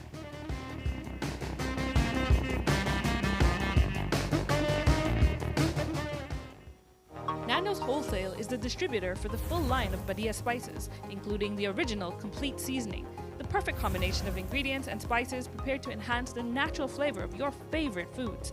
Also, cinnamon powder for all your desserts, fruits, and beverages, and as special dishes. All these are available in commercial sizes or restaurant packaging. Nando's products are available at your local retailer or contact us at 222-5000. From Corozal to Toledo, Nando's is proud to be serving Belize as its #1 wholesale distributor for over 35 years. Mars Production, Smurf and Clark's Entertainment present Fashion and Brunch, the all-inclusive brunch and liquor yacht party, Sunday, June 22nd, 2025. Music by Firestarter, DJ Fingers, Smurf and Clark, DJ Cad, DJ Sambo, DJ Console, Alliance Crew. Set sail 10 a.m., return 3 p.m. from the Fort George Pier. Drink and eat free on board. Pre-sold tickets are only $175. More on the day of, if available. It's Fashion and Brunch, the all-inclusive brunch and liquor yacht party, Sunday, June 22nd, 2025. Setting sail from the Fort George Pier. All I want is one piece of wine, darling, yeah. Wine and have a good time, yeah. In our world that's always changing, one thing stays the same. Our promise as Smart Belize to keep you connected. Connected to the moments, the people, and the future that matter most. With every new tower, our service upgrades, and every new smile, we're keeping our promise in building more than a network. We're building a future, a family as Smart Belize. From Punta Gorda to Corozal, we are here not just as a network, but as your partner in progress. We have grown significantly over the past 20 years, and we just keep growing. Thank you for placing your trust in us. We remain dedicated to providing meaningful connections that bring value in every way that matters to you. We continue to bring people together. Wake up to positivity and inspiration. It's a fresh and diverse twist on your mornings. Tune in to Sunup on 7 every weekday morning at 6:30 a.m. right here on your nation station, Channel 7. It's the morning show you don't want to miss.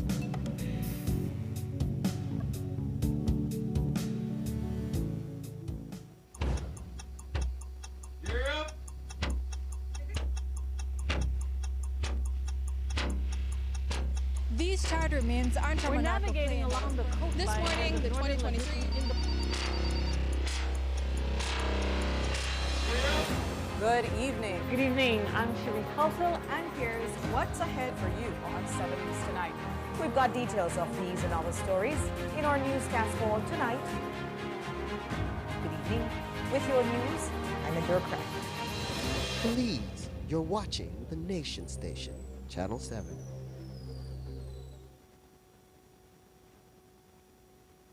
Hi, have you heard about the expungement of criminal records? Well, as of August 1st, 2024, the Criminal Records Rehabilitation of Offenders Act allows for you to apply to have certain criminal charges permanently erased from your record. Isn't that amazing? So, what makes you eligible to apply for expungement? The offense must qualify for expungement based on Schedule 2 and 3 of the law. You must meet the applicable rehabilitation period. This is the time period you must wait before you can apply. The applicant must not have any outstanding matters or have had any other convictions during the rehabilitation period. You can qualify for automatic expungement for certain first-time drug offenses, as well as COVID-related offenses. So, what are the benefits of expungement? Well, it broadens employment and educational opportunities that a criminal record would normally hinder. It gives you a peace of mind, away from the stigma of having a criminal conviction, and provides you with access to services that may be otherwise restricted. If you have a past criminal conviction, here's what you can do to get it expunged. First, verify if you qualify for expungement. Then, prepare the application package. Each package consists of 2 forms. Applications are available countrywide. You then make a non-refundable payment of $100 at your nearest Treasury Department and finally submit the package and payment receipt to any Ministry of Human Development office countrywide. Note, applicants will receive a notification within 90 days to see if their application was approved or denied. So, if you are interested, visit any Human Development office countrywide, any magistrate court, or the Ministry of Home Affairs office in Belmopan. For more information, you can call 227-2716 or you can WhatsApp 613-0343.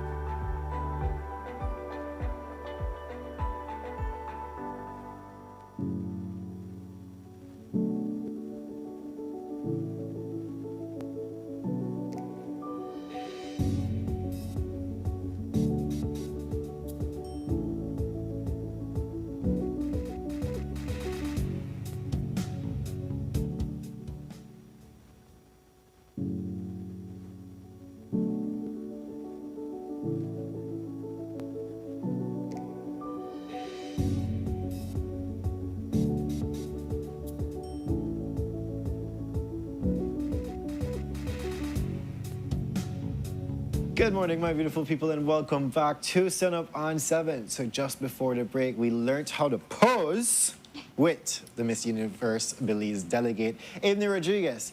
So you need to go check her out. I put her socials in the chat. Please go give her a shout. Please go join a part of her conversation as well, our platform and everything like that. But speaking of platforms, we're going to be talking about art here this morning. And who better than Brahida Halak. Aw, that's nice. So good morning, kind. Brahida. Welcome Morning. back to our couch. We know that you have just been exploding on the scene. Yes, right? we're having a moment right now. We're having a moment, and we're having an international moment, or moments. Moments. To come, right? I'm everywhere right now. So, Brahida, let's, since the last time you were here, let's get a little fill-in as to what was happening during this time. Okay, so just to start off, I said this was going to be my chill year, and that has not been the case. Like, I just find ways to put more work in my life. So because of this one project, it takes so much of my energy. It's very spiritual. I'm like, okay, we're going to take it slow this year. And then I decided, you know what? While we're taking a break, recovering to start back my project again, I said, I'm going to apply to some international calls, which I did. And I was getting a lot of congratulations. I'm like, oh my God, yay. I prepared, last year I knew I was gonna be in 2 erotica shows. One just launched last week, Friday, yay. And then I was, while applying, I got accepted into the project Arts to Hearts. So with that acceptance, yes, my work got in a book alongside. They wanted to do a special feature on me because they found my story inspirational. They're like, we think what you're doing in Belize is amazing, and we want to give you that opportunity to tell your story. And they launched that story last Saturday. And then as well, another thing that I got into was the Bureau of Queer Arts. This is an art collective organized in Mexico, and they accepted me into this. Well, I applied to be in an exhibition, which is also a protest towards the Trump administration, and I was drawn to that, the activism with queer artists, queer voices, because, you know, he's trying to erase the queerness in his reign. Administration. Yeah, Reign. so, Reign, you right. know, so like I was so motivated. I applied and I got accepted. And for me, it's interesting that this one piece that I've created is you know, constant being accepted. And I love that, because the piece is called Healing Her, looking at what healing looks like, what that means. And everybody just loves this image. Every time I'm sitting down with the curator before talking about it, they're like, we love this image, it's so gorgeous. And to get that feedback for me was like, it's special, it's exciting, because in Belize, for me, I don't know where else to go when it comes to my art. So now I'm going outside, because there's no place here. Niche doesn't know what to do with you or how to really support you or create things for contemporary artists, you know? For me, I just need to like put my work out there and on a stage that understands me, and Belize is not that space for me, and I accept that. And there are so many different countries in the world, like, you know, just go pick one and grow there, and that's what I'm doing. Belize is limited in their vision for artists, so I'm finding spaces that have a vision for somebody like me. I love that. And Right. one of the platforms, not the platforms, but one of the places you most feel welcome is in the queer arts. Yes, that was important for me, because like I'm a queer person and I want to be around queer excellence, and I think that is important. You know, is to take off that stigma of queer people just being these like, I don't know, over-sexualized type mindsets. So I wanted to be around people who are doing amazing things, standing up for what they believe in. And I found that in the Bureau of Queer Arts, because I got invited to one of their residency, online residencies, sit down, and I was just like looking at everyone, listening to their work, their story, and I was just in awe. I'm like, you know what, I feel at home. And I just applied for this one thing, and after that, like Michael, the director of this movement, he just started emailing me more invitations. I'm like, you know, this is queer excellence, because it's all about building each other up. And like, when I have a question, he just answers them all in the way that I'm thinking. And I'm like, if I was in like, I don't want to compare, but like in a heterosexual space, it's just like, okay, that's your problem, goodbye. You know, it's different. Like, the love is there. I mean, when queer people say love is love, they mean it. You know, you just feel so welcomed. Right. And so people who, because you said one launched on Friday, and then you have upcoming ones. So what are the dates for those? How can people keep up to date? And how can they see it? So I believe, sorry, there's so many dates in my head. There's a lot going on behind the scenes. I believe that one is in September, and that's in Maryland. That's where they're gonna have the exhibit. So all the art, like right now on my page, I have this this post about Etsy. So right now, all the artists who are on in that show is on Etsy, on an online presence where you can purchase our work as well. There are limited prints. So if you're interested in the work, you can go on Etsy and buy it there. We're also doing a fundraiser so we can get all the work to Maryland. I'm gonna make a post about that this week, where you can donate to help the artists get their work. Because to ship your artwork is super expensive, especially like in Belize. So Mexico, it might be different, but like, you know, they are doing this GoFundMe to get support, so all the artists' work can go there. And I understand the perspective of the curator, because then like you want to do as much as you can for artists, because you know the struggle when it comes to being an artist and what all the support, anything that could be done to help get the artists there. I love that. So a part of art is the unspoken nature about it. It speaks loudly, but without words, right? So let's talk about this upcoming event in Maryland. You're there for, in queer art for a protest against Donald Trump. Tell us more about what that will entail for you. Well, it hasn't happened yet, so I just have like the excitement. For me as an artist, putting myself out there, I'm learning more every day. What is the standard? So like every time I'm participating, they're raising my standards higher. I have to meet their standards too. So I'm learning as I go, and I'm enjoying this journey. And if I have questions, I can always ask, or I go to Google and I ask Google. They're like, okay, what does this mean? Like, okay, what am I, because we don't have that standards here. Yeah. And to be able to elevate myself in that way, just by that knowledge of what it means to be an artist, I'm so grateful. I'm struggling a little bit, but we're getting there. We're learning. That's the process. And what will the pieces you create for this? Okay, so right now, like I said, it's this one piece, Healing Her, that's being accepted. It's already done, and Healing Her, is about what it means, the healing process. I wanted to show what that looked like in my way. So creating this, it has such a backstory. It's so fun creating this, and I have to thank my BWAC sisters for their support for this, because this is my win, but it's also their win. Without them, I wouldn't be able to have this moment, because there would be no image to be submitting. So we went to Rio on the pools. The day before, I met this other artist from Mexico, because she's the model in the image, and it has been huge. So this is her moment too. I will never discredit anybody who has helped me be a part of this. It's not just my moment. It's all these women's moment. And I was like, we're going to the pools. I'm like, hey, do you want to be a part of this? She's like, sure, I'm down for anything. I'm like, I love you already. So we did this. And what was lovely about that day, taking this photograph, is we went there and no one was there. It was empty. And the minute we finished was when everybody came. So in that moment, it felt like, okay, this was supposed to happen, and for me, when I look at the image, it's like, it's so layered. It's hard to talk to you straight about it, right?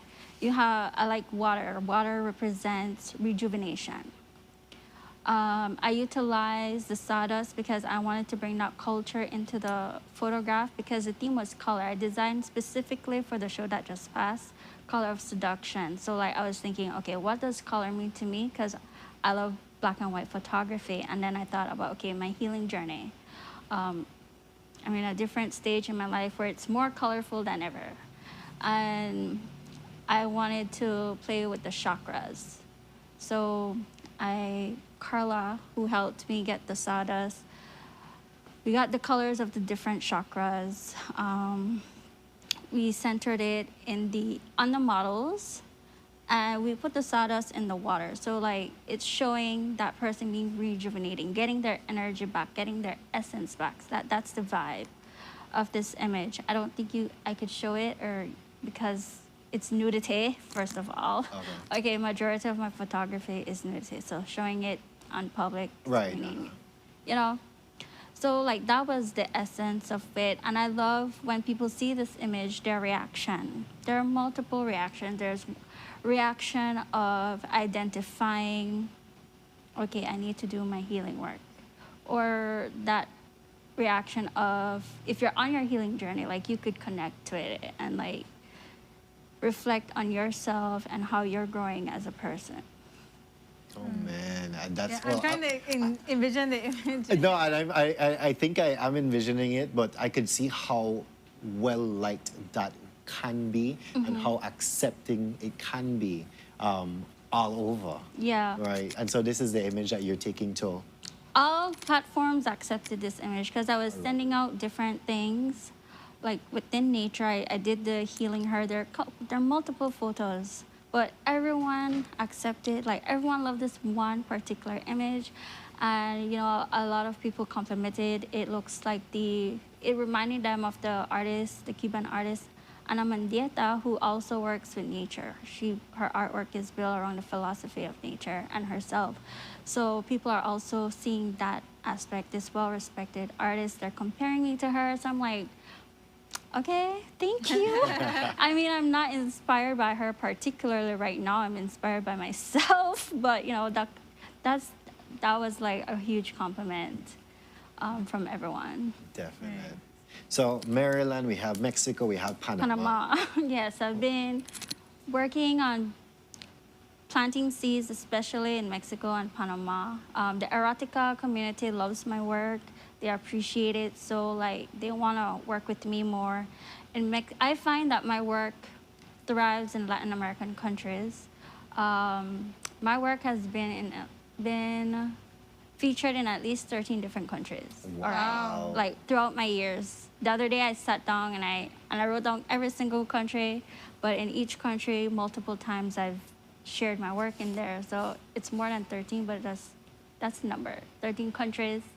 You know, I'm like, whoa, I had to sit back. I'm like, what? It doesn't feel like this is what I've been doing.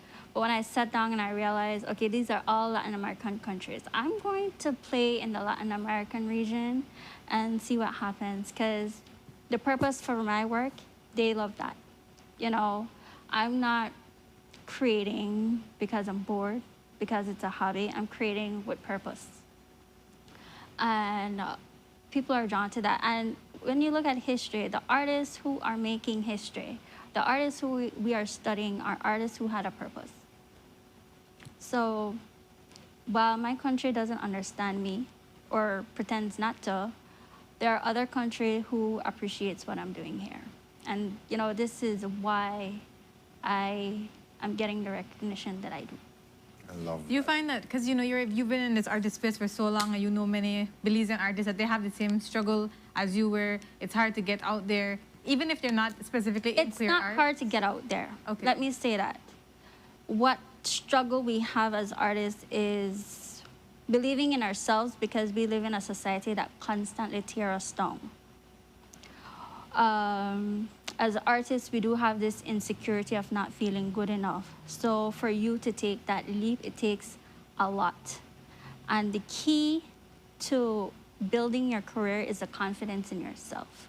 Because at the end of the day, like for me, there's nobody behind me saying, Bree, go do this. No, it's me saying, Bree, go do this. You know, you're good enough. It's not coming from an external force, it's coming from me. So for you to make it, you need to believe in yourself like 100%. And throughout my journey, I've met people who saw my brilliance, who saw the potential that I have in the art community, not in Belize, but outside of Belize. And it took me a while to believe them, because like they're hyping me up and they're like, you belong here and here. I'm like, I couldn't see it because of the society that I'm in. But when I started my healing journey and I detached from everything that was negative, and I started hearing the voices from those positive persons in my life, I started to act more and like, you know what? Yes, I am all that or whatever, you know, like F those negative people. And I just started putting myself out there. And the people you're around has a lot to do with your success. Definitely. And if they're not believing in you or like giving you backhanded compliments or whatever, those are not your people. And like if I have questions, I know who to go to ask these questions. I would also say, like, if you know Belize isn't for you, go look in different places. You don't need to have validation from your society when there are so many art groups being formed based on what you bring to the table. So go find them, go apply, pay the fee, and you know, feel seen. Because as an artist, that's what you want to. You want to feel seen. You want to be around people with the same mindset as you. And I would encourage like every artist, if that is what you want for yourself, go for it. Don't let anybody stop you. Don't let your fear stop you, because you have the potential to rise as high as you want. I love that. And like you rightfully said, people in art specifically, you know, we have that Belizean society mentality that, oh, art not get you nowhere. You have to be a doctor, lawyer, or somebody in a high-paying profession. But art, whether it be visual arts, whether it be actual performance arts, that not get you nowhere. So it's that mentality that rightfully you say, it holds us back. It creates that self-doubt in so many different people. And your journey inspiring enough to say, you know what, to hell with that. Yeah. I am going to do what's good for me, and I'm looking for my tribe out there. Yeah. And look at you finding your tribe. I am finding my tribe finally after 15 years. It doesn't matter how long it is, the journey to get there. Yeah, like every artist's journey is different. So, like if you're someone who's following my journey, just know you can't duplicate it, because your goals aren't the same as mine. Your desire to create is not the same as mine. So understand what it is that you desire for your art and figure out what that journey is. Figure out, okay, what is it? What does it mean to make it in my genre, you know? And you do what you need to do. Believe in yourself. Don't expect it from your boyfriend, your mom, no, you have to believe that for you, because it's your journey, it's your goal. Nobody have any say in it. I love that. You hear that? Do it for you. Right. Right. So, Brigida, thank you so much for joining us here in the couch today. Amazing, truly inspirational as well, and all the best going forward. Make we grow this 13 of Latin America to, you know, Europe to all over the place. Actually, I am in Europe. No. Okay, all right. Yeah, we've touched Europe. There we go. Yeah. And I mean, growing even more, right? Finding a tribe, connecting, and growing together, like you said. I love that. But thank you so much for joining us here in the Thank you, All the Brigida. best going forward in your journey. Thank you. Trust me, with it there with you. Guys, without her even knowing, I didn't put a Facebook handle in the chat. Go follow Brigida. Haylock Vision, sorry. Vision. And you can be a part of her journey as she is growing phenomenally. Thank you. As well. But with that, we come to our next commercial break. And when we are back, well, we're going to be wrapping up today's show. Just like that. Stay tuned.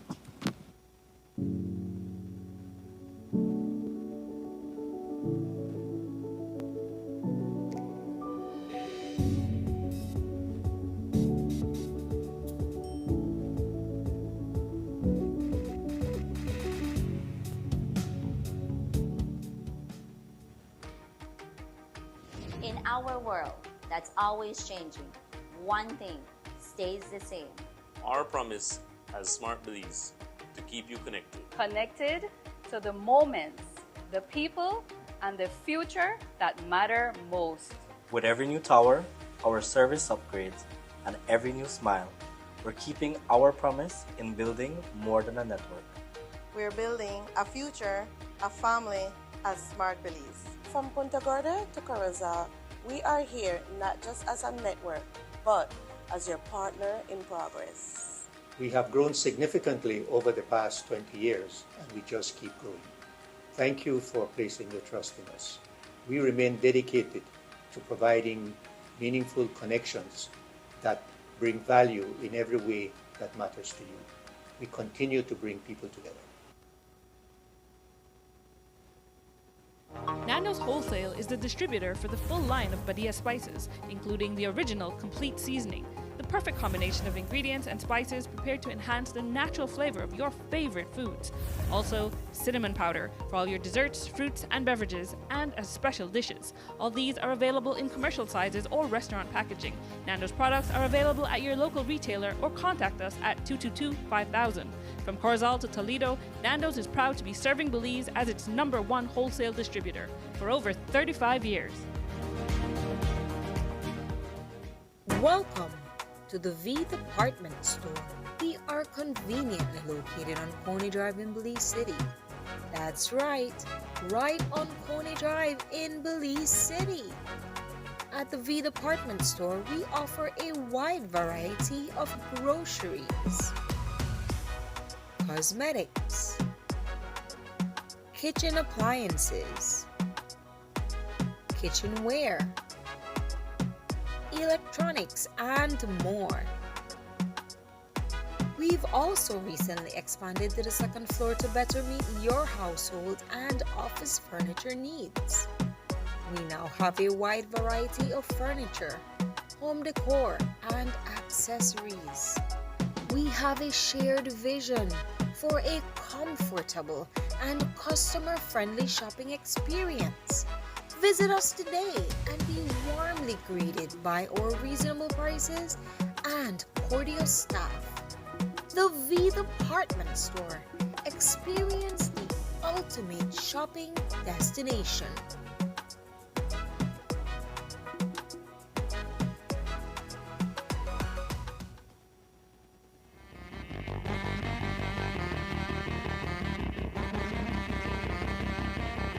Tune into a special edition of Uncut on June 19, live from the University of Belize.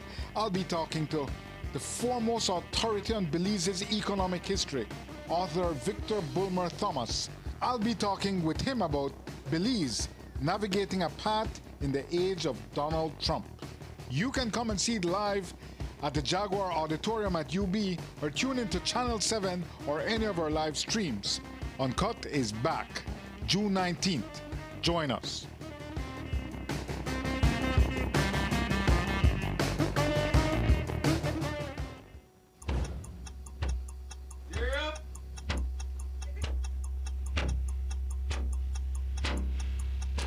These charter mints aren't We're navigating along the coastline. This morning, the 2023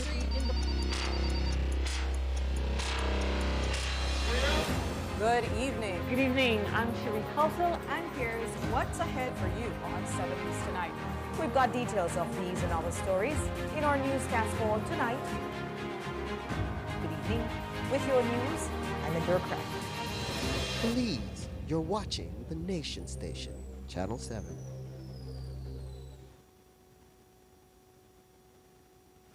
Wake up to positivity and inspiration. It's a fresh and diverse twist on your mornings. Tune in to Sunup on 7 every weekday morning at 6:30 a.m. right here on your Nation Station, Channel 7. It's the morning show you don't want to miss.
Welcome back, Sunup family. We hope you enjoyed this Tuesday episode of Sunup on 7. We started off couch talk as we normally do, and then we had three very interesting conversations. We started off talking about the UN Refugee Agency. I'm so sorry. UN Refugee Agency and how you can help support refugees in your community, and also we're observing World Refugee Day on Friday. We see that the school in Bella Vista, they're having a football tournament, and the UN Refugee Agency is also planning a movie night. So yeah, stay tuned to find out how you can assist refugees in your communities. We also had Miss Universe delegate Libni Rodriguez. She was very delightful on the couch. She has a really big personality, and you get to see that personality come alive on stage on June 28th. To make sure you buy your tickets and support her and the other delegates by following their social media accounts. That should be very interesting. I think so whole too. competition, yeah. Yeah. And finally, we finished off with Brahida Haylock. She's Brahida Haylock's Visions. And Brahida's been an artist. I've known Brahida since sixth form. She's not new to this, she's true to this. She's been an artist for so many years, and it's so exciting to see that she's being recognized internationally in this way. So stay tuned to her social media accounts as well to be able to follow her journey as, her pieces get featured in the US, in Mexico, in Panama, and in lots of different countries around the world. Oof. I can't wait for the point, Courts, like when I'm traveling and just go to a museum and then bam, yeah. Brahida Haylock. At that point there, I probably bawl, broke down, everything like that. Like, oh, look at my leg, girl. But yes, amazing work she has done. But guys, yes, thank you for joining today's show. And well, the Big 4 comes up this Friday. And please stay tuned for our anniversary special coming up on Friday. Yes, even though the anniversary is actually on Saturday, the 21st. Yes, that catch me now. We are celebrating on the Friday because why? We know we have to recover the Saturday, Right. And Kevin's birthday is a Thursday. So Kevin's birthday is the Thursday. Sunup birthday is the Friday. So you need the weekend to catch up from all of that. I think so. And it's just, I don't know. Kevin has a plan. You know about the plan. Yeah. So it's but why is the plan on a Friday? It's on a Friday, and well, yeah, we'll definitely need the weekend to recover. But guys, apart from that, stay tuned to our Sunup page this week because apparently a big birdie, and we're talking condor size, we're talking harpy eagle size, tell me just now that the Mean Girls crew will actually be giving a giveaway to some lucky person out there. So you have to stay tuned to our Sunup on 7 Facebook page in order to see what the Mean Girls crew have up their sleeves. Because if you know them, you know it's always a surprise with them. It's always a huge thing with them. Even the arguments that they give are huge. But they are actually doing something for our anniversary, our 4th-year anniversary, that they want to give back to the people as well, apart from other things I hear, right? Because chirpity chirp. You have RP Eagles, Jabiru Storks. Just all the big birds are out right now, including the G6. Yes, guys, so stay tuned for that. And when it comes to our anniversary special, trust me, there will be a lot to see, do, and experience. We don't know what happened as yet, but based on past 3 years, come on, guys, it's always a blast here. And I'm hoping I don't have court that day. Just kind of hoping I don't have court that day. Yeah, take a party up. Go home with a nap afterwards. At 8:30 in the morning, just get out. And then follow into Kevin's birthday. Right, so it's one long street. My gosh, what are we doing with our lives? We're living, this is 30-ish, 30s. Yeah, I'm almost there with you guys. Almost there. When you jump in with the exit. But yes, guys, so thank you guys for joining today's show, and we wish you all the best. It's 8:20. We have a minute left. Talking, yes, just turn me blue. Dabba-dee, dabba-die.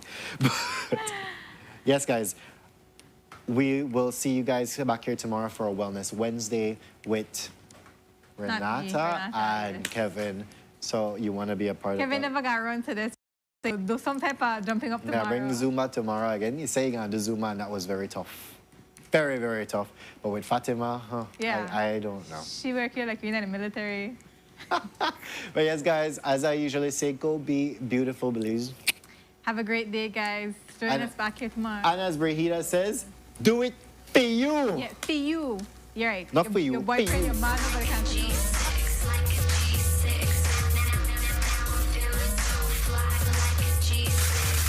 Dipping on sit.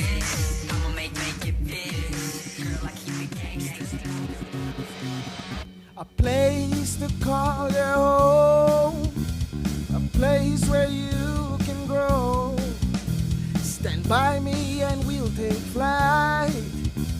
We'll be there at morning's light. I've got you covered on all concerns we share today. You will discover how the world turns each day. When the sun comes up,